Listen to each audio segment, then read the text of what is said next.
Ruthless Compassion is a podcast that shows you how to become fiercely kind. I'm the host, Dr. Marcia Sirota, and in each episode, I get into it with experts and regular folks about the things that get in the way of what we want. Things like addiction and mental health, isolation and loneliness, difficult family and work relationships, and the importance of self-care. I want to help you overcome the obstacles to living your best life, and I want to inspire you to become a powerful kindness warrior. Welcome, Erica Gerard Di Bona, to the Ruthless Compassion podcast. Thank you so much.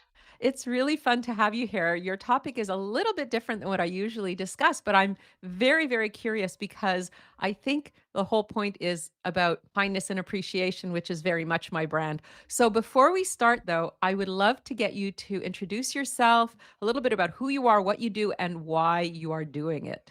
Always very interesting to me. My background is that I worked in television production for 35 years. I then decided to get involved with education, so I was involved with Rhode Island School of Design. My daughter was going to school there in Providence, Rhode Island. I was on the board and ran the Parents Council and built up the people signing up to go to school there in Los Angeles. So that was a contribution that I made. Then I started working at UC Santa Cruz, where I went to school for a couple of years. And then I transferred to UCLA, but I've worked for the last, 12 years for Santa Cruz, and my job there is to write letters. That's my technique, to write letters to get meetings with donors for the deans and the chancellor. And no throwing my letters out. I joke that I have a 93% open rate with that. But the book came about because for years people said they saved my letters, and they had an Erica file, or they'd put them in a folder or a frame, and so they were meaningful. And I had a writing teacher said, you don't value them enough. You should start keeping them, scanning them before you mail them out. So I began doing that, and that turned out to be very fruitful because when I decided, maybe people have been saying for a long time you should write a book, I did put them in the book, and I created the book sort of recipe style so you could see the colorful letters that I wrote, and also it's in 2 columns, like hearkening back to my newspaper background. And there's also a section about my other love, which is typewriters. And so I know that that's something that is not for everybody. And I also included a section about condolences because I think that's an area people are scared of. And the D word is very, very dangerous for people. And I'm saying it's part of life. We all die. And when somebody does deal with a loss, it's nice not to feel alone or feel like you've been ghosted by everybody. Yeah. So remind the listeners the name of your book. My book is called A Letter is Better, The Art of Thank You. It's available. I have a website, artofthankyou.com, and I have it on Amazon and Barnes & Noble. Wonderful. So what got you started writing letters way back when? I know exactly. The first influence was my grandfather, Granddaddy Al, my mother's father. And he lived in Seattle, and I was in Palo Alto, Northern California, and he wanted to get to know me a little bit, so he suggested, if you write me a letter, I'll write you back. So we became pen pals, and I wrote to my grandfather until the very last week that he was on Earth. And in fact, I visited him up at the hospital, and I saw my letter at the side of his bed on a table. I was like, oh my gosh, that's the last letter he'll ever have gotten from me.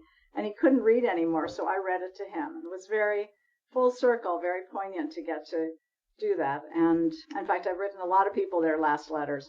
Then the other significant thing that happened was it was the Cuban Missile Crisis. And I was 7 years old, and we were scared. We were learning in California, especially, they were trying to get us to duck and cover, and there was no place. Nobody really had houses with basements in them. So my parents were talking about where could we have a bomb shelter for the neighbors. And it was a terrifying time. So when the crisis was averted, I was very relieved, and my mother said, well, you should write the president a letter. And so I didn't think about it. I said, okay, I can do that. So I wrote him a letter, and about a month later, I got a big white envelope from the White House, and it was President Kennedy had written me back, and he had included a signed picture of himself. I say signed. I suspect it was signed by a staff member, but I like to think he did it for me. And I posted those up next to my bed, and I look at them before I went to sleep at night, and I look at it in the morning. And it gave me confidence, really, is what happened, that it made me think I could write the president, and he could write back, so I could write anybody. And I think that was the through line that started me off. And then I That's would use it amazing. as a technique to get into making a friend with a boy. I was like in seventh grade. I'd ask him to be my pen pal, and he wouldn't refuse. There was no other form of communication back then. We didn't have cell phones, and we were writing letters. So they would get to know me a little bit, and sort of Cyrano de Bergerac. If I was afraid to see them in real life, I was not afraid when I was writing them. So that was a technique that worked. And then I've continued in various forms of business, and it's been a through line for me, as I said, that has made me happy and made friends and made money, and all sorts of good things have come out of it. So when you write these letters, how do people receive them? I think most people are surprised to get a letter. And Marcia, I just read something the other day that U.S. citizens, they're saying, 50% of us have not received or written a letter in the last 5 years. 50% have not received anything. And I've talked to kids in ninth grade that never received anything except like a white postcard, and it was a dental reminder from the dentist. So I realize there's a lot of ground to be made up. So people are surprised when they get something from me. They're also surprised when it's typed and they're smudging it because the letters smudge off a little bit and they can't believe that this was done on a typewriter. Like, what's that? So I think it's a little bit of joy that I'm sending out. And the other thing is, people don't tend to destroy a typed letter. They will keep it on their desk. They may delete my email, but they're going to pay more attention to a letter.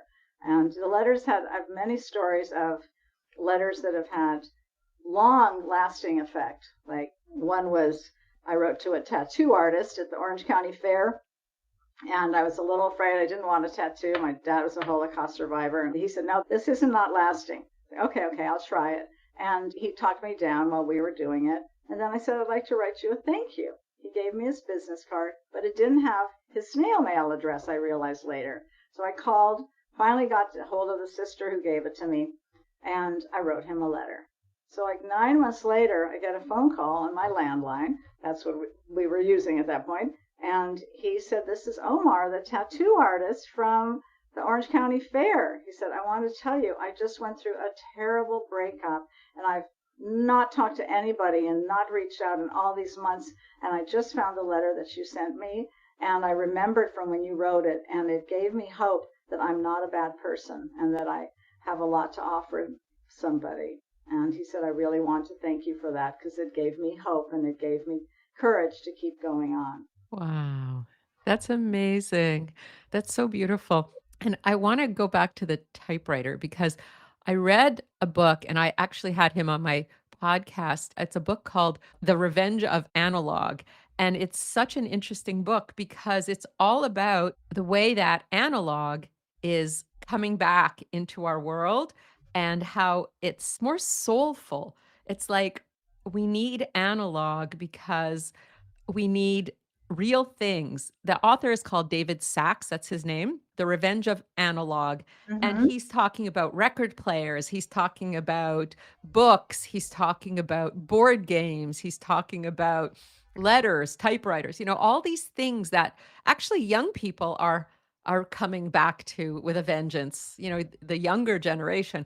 And because holding something, touching something, reading something physical, the physical, not just everything in the cloud, it really feeds our soul in a way that technology doesn't. So I loved that conversation. And this is hearkening back to that with your typewritten letters. Well, and I know that students at UC Santa Cruz were asking for actual books. And as I look around for donations, I was telling other alums, if you want to help our current students, give some money toward the book fund. They want books. They don't want to read it on their phone or their laptops. And I know that record players are coming back and that there is something hand to heart that you get when your hands are on something and you know there's a person behind it. And that's why people say, well, what about AI? I said, AI doesn't convey the same genuine feeling to me. And I think even more rare when somebody handwrites or types a letter, those letters are going to matter and mean even more now. I absolutely agree. And I was having a conversation with my media person the other day, and he said that the more artificial stuff is out there, the more the real becomes valuable. So articles that you've written yourself, not through the help of technology, letters you've written yourself that are from your actual hand, those become much more valuable to people because they can trust you and they can feel, like you said, the person behind it. And the other thing I say in my letter writing tips is to be genuine. And one of my stories I remember is that I wanted to talk to a boy named Zach, again in junior high. And my father said, well, say something nice about the boy. I said, okay. He said, well, like say he has a nice smile. Every boy likes to hear that. I said, okay. So I went up armed with my dad's advice. And I told this to Zach, the guy I liked, the next day. And he looked really bewildered. I said, what? And I realized he smiled and he had gotten braces since I'd last seen him. And that was, my compliment just clattered to the ground, dead on arrival. And I was mortified, and I'm still mad, embarrassed and mad at myself that I said that because it wasn't real. And he knew that. I hadn't done any research on that. I just pulled it out of the air because my father said, say something nice, just fill in the blank. And that was not accurate, and it didn't ring true to him. And it destroyed my credibility with him. That was kind of the end of Zach. But it was also my revelation. I need to say the truth because that will come through. And a lie will also come through. Yeah, I love that because if you're going to the trouble of writing a letter, you might as well go to the trouble of writing an honest letter. Right. If you're going analog, you might as well go full analog with the truth, right? Yes, and I think that part of the reason my letters have been so successful over the years is that when we talk about the format of them, the middle part of it for me is, well, I have 3 paragraphs, the me, you, and us idea. And the first paragraph is about my relationship to what happened, or to our interview, or to when I got the box of chocolates, or when the flowers arrived, and how I felt when that happened. And I don't put the gift away, I don't eat it, I don't wear it until after I've written the note so that I can incentivize myself and not forget about it and turn it around quickly. And then the you part is the second paragraph is where I want you to fall a little bit in love with me. And that's where I use my trying to understand who the person is and read between the lines of what drives them and who they are and what I've noticed in my interactions with them, so that when you read it, you feel that I'm really talking to you and that it's real, that I really appreciated all the information and research that you shared with me that you know about this topic, and telling me more about analog, and that you'd already talked to other people that would be helpful for our conversation, and how much obviously you care about what you do. So that would be the second paragraph. And then the third paragraph, is where I wrap it up and take it into the future for the two of us. And I say, I hope we'll have a chance to talk together again soon, and maybe not about death, but about life or other topics that are all fascinating. And then I end it with the words, thank you.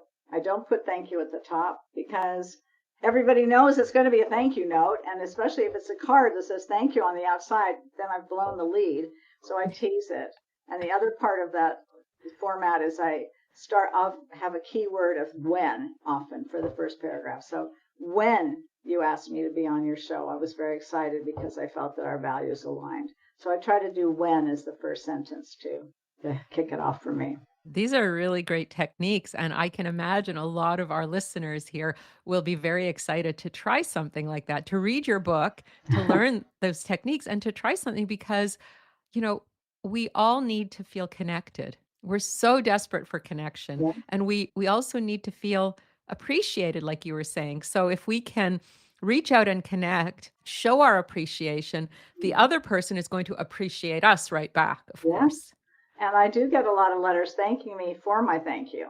So it can become a long chain, but I don't mind that. And I'll always say to somebody, if you write to me and you want me to write back, I'll write you back. That's what I love to do, as to make those connections and to let people know they're not alone. And, I know that you talk about mental issues that people have, and I think the aloneness thing is also very real. And my nephew doesn't have a lot of friends. He works, but he lives alone in this little tiny apartment. And I've made it a project to write him every week because I want him to get something in the mail and know Aunt Erica is thinking of him. Oh, so nice. He will write me back an email. He's written back a few letters, but I also put them out without any expectation of a response.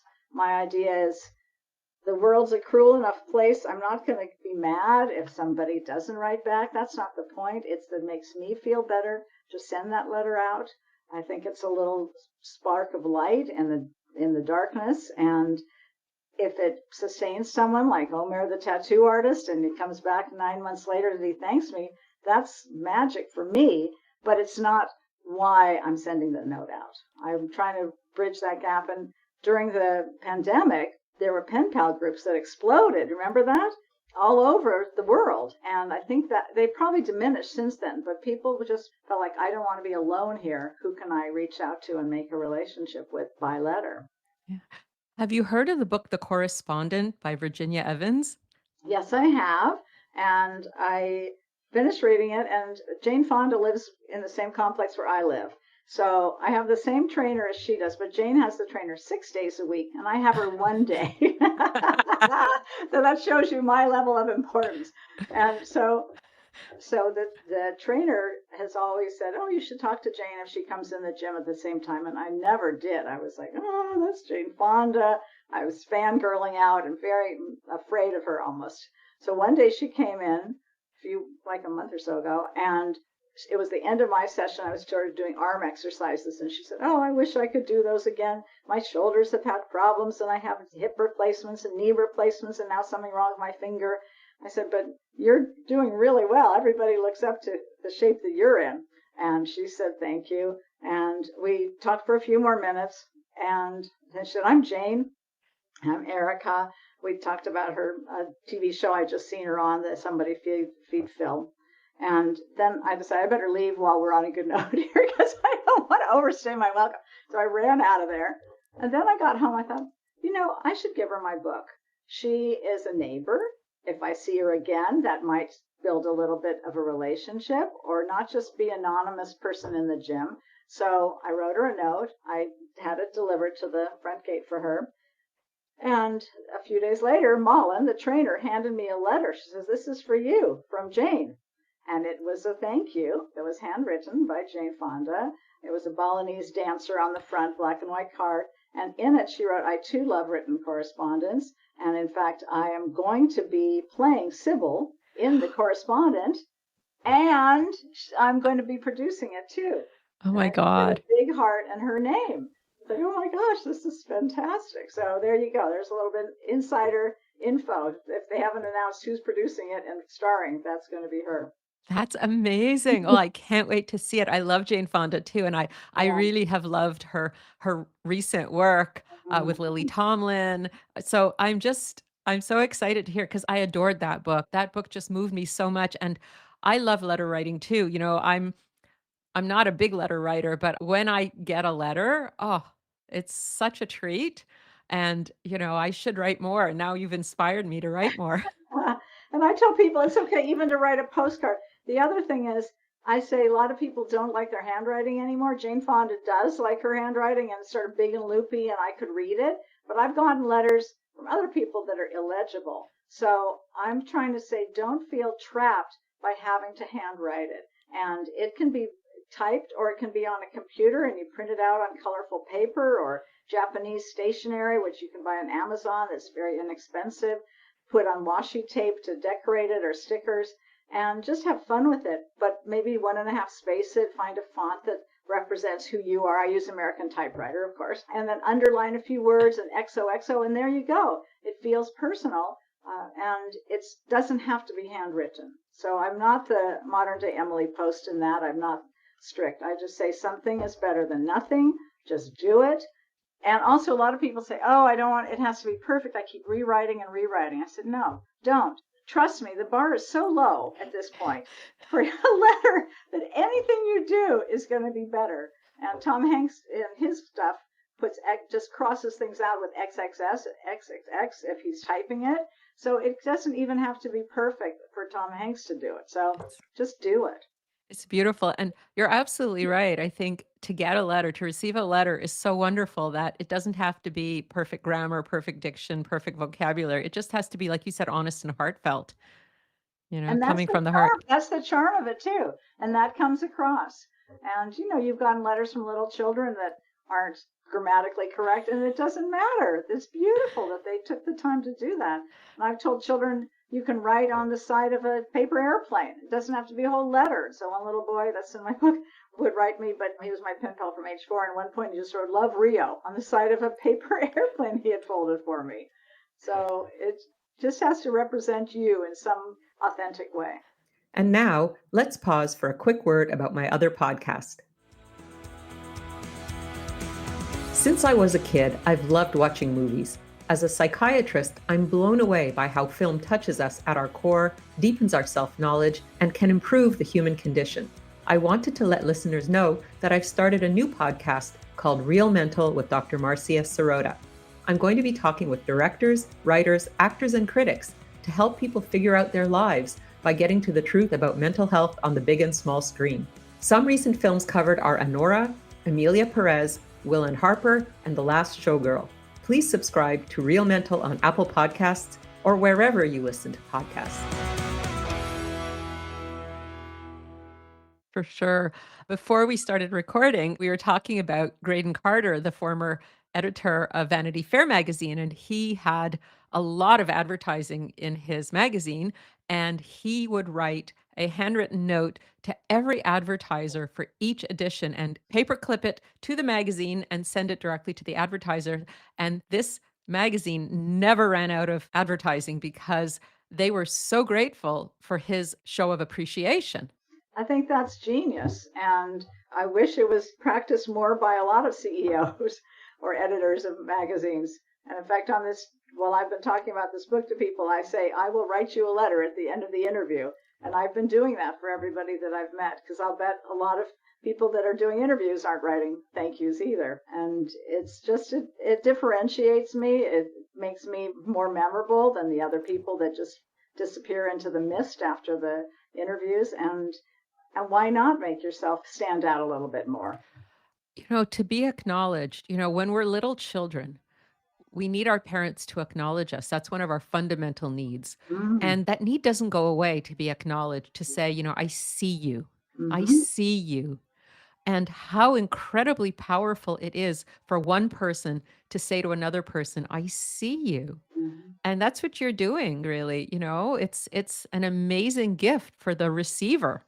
Well, thank you. I know that Oprah Winfrey also said that in all the interviews she did, that it ultimately came down to people just want to be seen and heard and appreciated is the other part of that. Yeah. And I have a lot of stories about letters that I've sent. That one guy, I was in Toastmasters, and he was this sort of pudgy guy. He later told us he had almost killed himself because he'd been overweight, and then he lost weight. But he was a brilliant speaker. So after one of the sessions, I wrote him a thank you for just sharing his story about how he didn't kill himself that night and what that meant, how open he was with everyone. So a few weeks later, they have at the end, is there anyone with a burning desire kind of question? And he said, yes, I want to say something. In all these 35 years I've been in Toastmasters, I've never received a letter from anybody. And he pulled out my cream-colored stationery. I'm like, oh my God, that's my letter. And he showed it to everybody. He said, I want to thank Erica for sending this to me. And a year later, he circled back to that in the same group and thanked me again. So he carried around in his backpack. And it's like those affirmations that they say, elementary school teachers sometimes write to little children, and it imbues a real kindness, but a sense of who they are and a definition of their self. And that is what I'm doing on another kind of level. Yeah. And I was mentioning kindness at the beginning, and I'm glad you brought it up again, because that's another thing that we really are desperate for. We're desperate for some kindness. There's so much hostility and aggression and anger, and we see it in politicians. We see it in all over the place, so much like rage and nastiness, and some simple kindness, like all the negativity puts our nervous system into a reactive state of fight, flight, freeze, or fawn, the sympathetic activation. It's a very unhealthy state for us in terms of physical and emotional well-being. But kindness puts our neurological system and our emotional system into the state of calm, rest and digest and reflect. And so we can be healthy and well when we are experiencing kindness. So kindness is actually good for our mental and physical well-being. And so when you send a letter and the person receives it, you actually decrease their stress and Oh, listen to this, that's their endorphins. You know what endorphins, the feel-good chemicals? You increase their oxytocin because that's the bonding hormone, and you decrease their cortisol, which is their stress hormone. so it's better than medicine. It absolutely is, because it is a medicine. It's a natural remedy, because anytime you do something that enables the person to relax and feel positive, it's Mhm. actually really good for their well-being. It boosts their immune system, it decreases their rates of cancer and heart disease. Like, kindness is amazing, and these acts of kindness, these letters are actually little health pills that you're sending through the mail. You're sending someone a little dose of well-being through the mail. I love that. And I know that I start my mornings by writing letters, and it doesn't have to be a big thing. Sometimes I look for a clipping in the newspaper. I still read old-fashioned paper newspapers, of course, because we've already established I'm analog. So I would send them that, or I'll send them their horoscope that's in the paper. People look forward to that. Henry Winkler always thanks me effusively when I send him one. And it's my way of starting the day too. And I know that they'll receive it. I don't expect a response back. They don't have to respond back, but it's my little, you're saying, like a little pill for a happier day. And so it makes me feel good to know that's been launched their way as well. Well, for sure. Studies have shown that being kind is incredibly good for you. Harvard did a very, very, very long 30 plus year study about what really constitutes well being and happiness. And it's connections, it's social connections, healthy, positive social connections and kindness to others. So when you are being kind, it's as good for you as when you are receiving kindness, if not probably more. So the being kind really does wonders for your system. It boosts your well-being, it boosts your mood. Yeah, it increases your longevity. It's Love like an amazing thing. So being a kind person, a loving person, a giving person is actually really, really healthy for you, as opposed to being an angry, a vengeful, vindictive, spiteful person, which is actually very, very bad for your well-being. It that. makes you very unhappy and very unhealthy. But kindness is actually really good for the giver and the receiver, and probably better for the giver. And so when you think about what you want in life, when you say, oh, what are your greatest wishes? The best wish is, I wish to be more kind, because Huh? that will actually be best for you. That's a great goal to try to remind people because that has gotten lost. And I think that's also partially what drives me to send out the letters because I can't change the worlds altogether, but I can do a little bit at a time each letter. And it makes me feel like it's trying to bring back civility and it's my hedge against anger and hatred. My dad was a Holocaust survivor. I know that evil exists. I learned that at a very young age. But I also know that it can really make a difference if I send somebody a note that makes them feel better. Oh, absolutely. Tell us some stories. You say you have lots of cool stories about your letters. Tell us some stories about your letters. Well, I mean, a sad story, if you want to hear that, For would sure. be Any that story. I'm not afraid of writing people before they're dying. And I have written many people their last letters, my grandfather that I mentioned earlier. But my mother was dying, and I didn't know what her timeline was. And I wasn't particularly close to her, but she's a journalist, and I would write her sort of journalistic articles, but always writing. She appreciated my writing, as she had gone to Northwestern and a good writer herself. And my sister called me, said, "You better get up there. Mom doesn't have long." I said, "Oh," because I'd just been up there. So, and it was right around Thanksgiving time, and I had purchased and written a Thanksgiving card for her. There was a note, a long note in it. So I grabbed it out of the mailbox. I brought it up in person to my mother, and the room was darkened. And I said, "Well, I'll go in tomorrow." And Annie said, "No, you need to go in now. We don't know how much she has, how much time." So it was pretty scary, the darkened room, and I don't really like seeing somebody at their end stages, but as my mother, and I didn't know what to say, but I thought I'm going to read her the letter. So I had a 2.5 pages, single space typed letter that I wrote her of what she had done for me as far as initiating a moral compass and love of writing and the experience of trying to do things for the world that made things a better place, how she was a good mother to all 4 children, and what, her politics and what she did for the city of Palo Alto, and the legacy that she left behind. And so I finished the letter and I kissed her goodbye, and I sort of crept out of the room, and she wasn't talking at that point. And so I thought, well, I hope she heard it. I don't know. And about 20 minutes later, the hospice nurse came out and said she's gone. So Wow. So she heard. I hope she heard it, but it made me feel like I got the words across to her. And that's the other reason that's great for writing, is if you don't know what to say to somebody directly, you can read it if you've written it.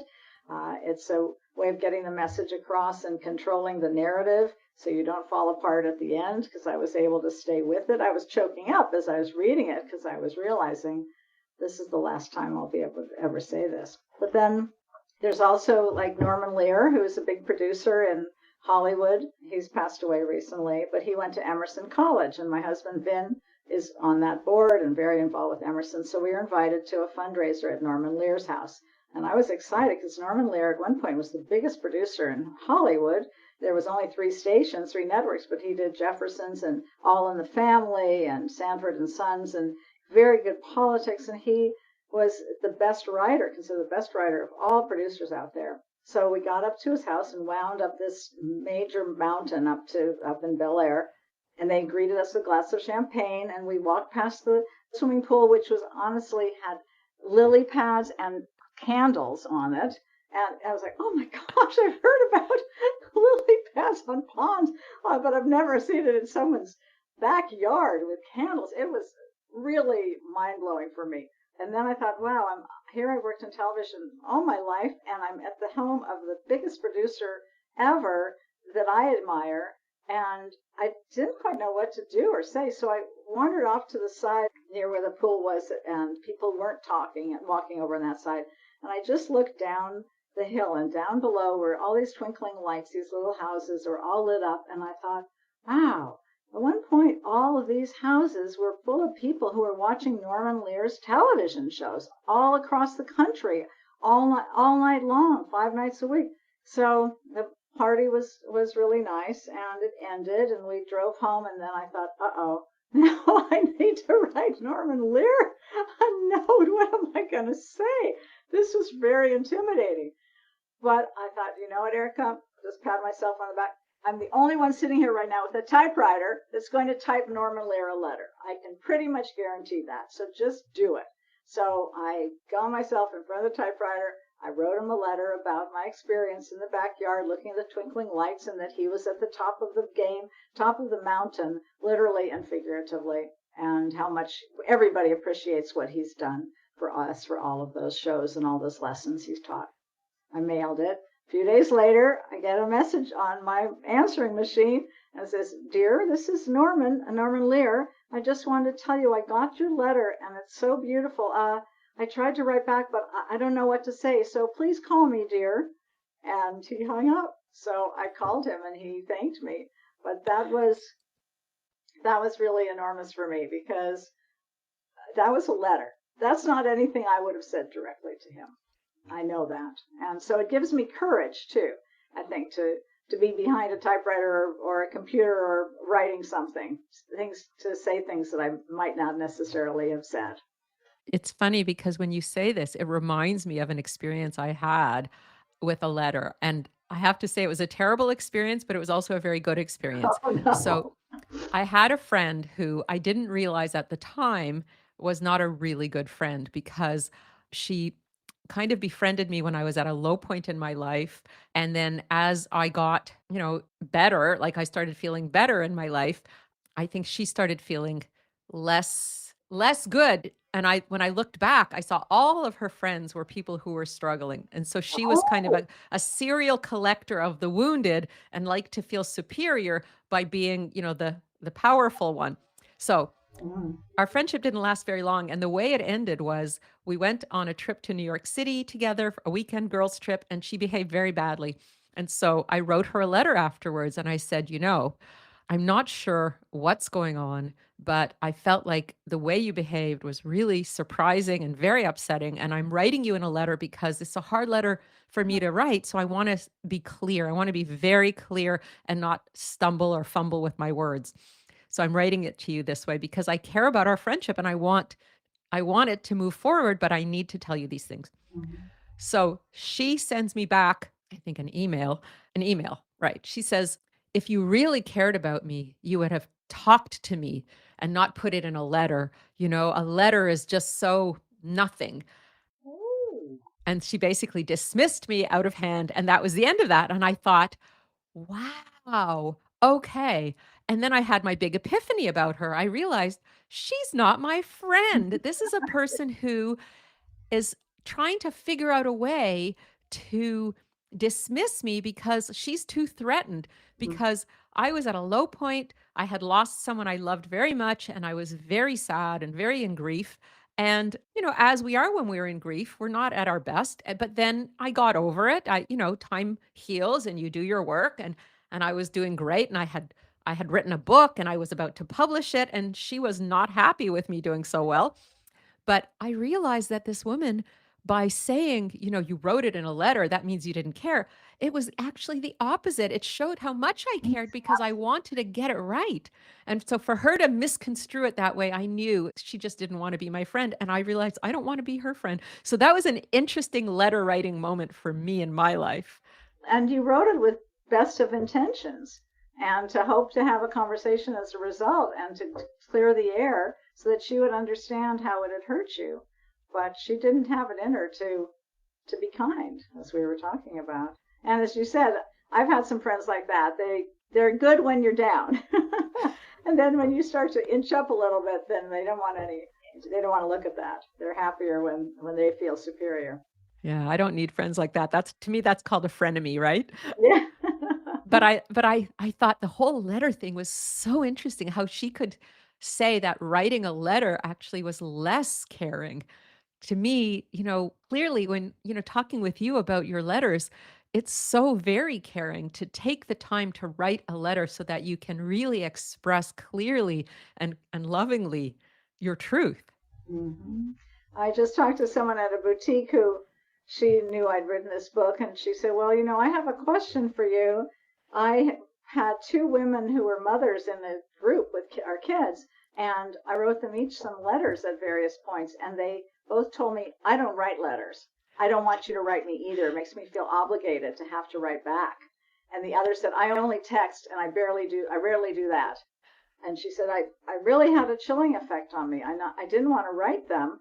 It made me feel kind of queasy and weird, but I pulled back and I said, you shouldn't pull back because that's who you are. You're a very gracious person. If you want to write them again next time, just do a PS. Say, I'm just writing this for me. And I don't expect you to write back and don't have any feelings of reaction necessary. But ultimately, that's not a nice person, I don't think. If they don't have it in them for a letter or a text, so what are they really offering me in terms of kindness? That's a good way to measure it too. And what an interesting, how people respond really tells you about them. What an interesting take to feel obligated. Just like my quasi friend felt like my letter was actually a sign of me not being very loving. These women felt obligated and put upon by having to read a letter, take a second and read a letter. So that response, as you said, they're not very kind. So how someone responds to your letter also is a tremendous information for you, because look at these people who did respond, right? Like Jane Fonda and Norman Lear and Henry Winkler, like people who could easily go, I don't have time for her. And they were kind because they're reasonable human beings, and so if big shots can be touched by your letter, and regular people can be touched by your letter, and these women are like, oh, a letter, such an obligation, Right. obviously it's their problem. Yeah. It's not about the letter. And that's what I told her. I said, then don't write them again. They're not worth it. But I've also written letters in situations where we couldn't attend a party. And those have been also really fascinating for me because I don't think people, if they're having a nice party and they go to the trouble of sending an invitation for that, not paperless post, but real printed invitation. That took some time and effort and money. So I did send a letter to one couple because my husband was going to be on the Smithsonian board because of Funniest Videos. His video camera was put into the library there and put on display. So he joined the Smithsonian. So there was a welcome party for all the new board members, and we couldn't make it. And this woman is in this gorgeous stationery. I'm a paper person, as I said. So it's heavy, thick paper, orange, like Airman's orange. I said, oh, this is a fancy party. This is a fancy invitation, but we can't go. So I didn't want to just brush it off and say no to RSVP. So I wrote her a thank you letter for inviting us. So it's sort of a thanks, but we cannot attend. I didn't want it to go unspoken to, that she was making such a kind effort. So a year later, we were at a Smithsonian event, and the first one where we had met all these other people, really, because we hadn't been to the other one. And she came running across the room. She goes, you're the one who wrote me that letter, right? And I looked totally blank because I don't remember. This long after, I did start scanning them so that I would have them, and I can go back and go, oh, who was the person at the Smithsonian? But I didn't remember at the time. She calls her husband over, come over. This is the lady that wrote the letter to say she couldn't come to the party. And that just is something that also is an opportunity for connection. So if I hadn't done that, I wouldn't have had the follow-up conversation with her. And she also remembers me as a result, and we had a wonderful conversation about thank you letters, which is a wonderful topic for me at any time. But the thanks but we cannot attend, that's another thing to do, saying, I like you and I want to know you better, and I'm sorry this not this time, but let's plan for another time. That's wonderful. Well, I want to wrap up by asking you about condolence letters because we were talking about that and how important that is. So tell me about, your writing of condolence letters. I know that most people are terrified to write a condolence letter, and they often try to write them using any kind of other word than death. And the truth is the person died, and the person you're writing to knows that the person died. So I don't think it has to be Passover or, I don't know, there's so many terms for death, and it should be just whatever comes naturally about, I'm sorry that person died. So that's one tip that I say is don't skirt around the word death. And also try to find a story that you remember about the person, a moment where they made you laugh, or the person who died, if you're writing to a child, something you remember about growing up with their parent, or an escapade that they had, or a joke they used to tell, or they baked the best chocolate chip cookies, or any kind of little morsel of information. Because I think when someone dies, it's a Rashomon. We try to put together all the pieces of who's that person, and you get different stories from different people, and you're like, oh, I didn't know they did that. Oh, I didn't know she introduced him to that. You don't know the person really until you can piece together their stories as told to you by other folks. So I think that is part of what can make a letter just a little more personal, and also let them know that you really are there for him or them if you are, and to please let them know that you will check in on them, because it's a lonely time. And also I've given ideas of how to start a fund for somebody, or plant a tree, or there's other ways to honor the person, and sometimes I'll mention ways to do that too. Yeah, and I think what you're saying, when someone has a loss, when they have grief, they feel lonely because they feel alone in their grief because it's hard for other people to know what they're going through. And also, like you were saying, some people kind of take a step back because they're afraid it's contagious, right? Loss might be catching. So they like, whoop, they retreat. So the person who's grieving is grieving, but they're also a little bit more separated from people, which makes it harder. So to receive a letter that's connecting them to another person and that shows that someone cares, how consoling. When you talk about letters of condolence, they really are consoling. They really are nurturing. And I just had somebody tell me the other day that their parents died 20 years apart, and there were many more cards for the dad 20 years before than for the mom 20 years later. And now with card stores, everything is harder and harder to find cards. In general, the price of postage is going up here in America is 78 cents, and it's going to go up to 82 cents in July.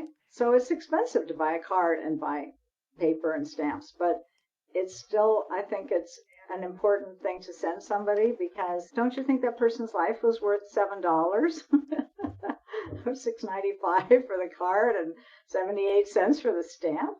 I mean, that's give the person a little bit of a break there. They should get a card. Absolutely. Listen, people buy packs of cigarettes. I don't know how much those cost, but that's probably a lot these days. So if you can, if you're willing to spend money on a Have pack one of, coffee and buy a card. that's right. Exactly. Or buy a coffee at one of those chain stores, you can definitely buy a card. So yeah, I think it's just about prioritizing, right? What's important to you? And I think what we're really talking about today is how reaching out, connecting, being kind, showing appreciation, showing sensitivity, acknowledging this person where they're at, whether they're in a happy place or a sad place, you're acknowledging where they're at, and it's very meaningful. You said it perfectly. I'll just encapsulate all of that. Take it with me. Because that is my belief. That's what drives me to do this. That's wonderful. Well, it's been so much fun talking with you, Erica. I want to ask you my 3 final questions. All right. So the first question is, where can people find you or your book if they're looking to read it and pick it up? Well, thank you for asking. The book itself is called A Letter is Better. I said it wrong earlier. The Art of Thank You. And it's on Amazon, Barnes & Noble, and Ingram Spark. But also you can buy it on my website, which is artofthankyou.com. Fantastic. And are you working on any other books these days or any other projects? Well, people have said they wanted me to do something about condolences, but I think that's a bit of an uphill slog. I don't know how popular that would be. So I have not figured out what the next step would be. This took a while to put together, and I need to find the right inspiration to have the next one be a follow-up. I do think I wanted to write about my dad's being a Holocaust survivor, and I wrote a book about that. And the love relationship with my husband took 29 years before we got married, and the star-crossed lovers, Playboy and the Holocaust, 25 years in a woman's life was the title, because I'd worked at Playboy, and there were a lot of Holocaust survivor children. But I finished it, and then I thought, I think it's not all the way genuine, because I didn't know my dad's story at that point. Now I know more of it, so I'd have to do some rewrite. But I might go back to that, because I put a lot of work into that. That sounds amazing. I would read that. I would totally read that. Sounds really, really interesting. All the intersections of different worlds. Yeah. That's amazing. Well, I'm going to ask you my final question, which is, what is your call to action? Something that the listener can put into action in their lives. My call to action is to give yourself permission to pull a letter out and write it again, to get yourself a little section of your desk that you put your stamps and your pen and paper that you like, or if you have a typewriter, bring it out of the case and put it out on a table. On your computer, choose pretty computer paper, but to do something that gets you psyched up to write a letter, and do one and see the impact. And you might be surprised. You'll get letters back. It may make you feel fantastic, and you'll bring a little joy to somebody else. That's a lovely, lovely call to action. Well, Erica Di Bona, thank you so much for coming on the Ruthless Compassion podcast today. It's really been delightful talking with you and very moving. Thank you. Well, as I said, I want to write you a thank you, so I will be doing that when I get your address later. I look forward to receiving it. Thank you. This is Dr. Marcia Sirota. Thank you for listening. Please leave a review and your comments wherever you listen to podcasts. And don't forget to sign up for my free newsletter at marciasirotamd.com, where you'll learn about upcoming online events as well.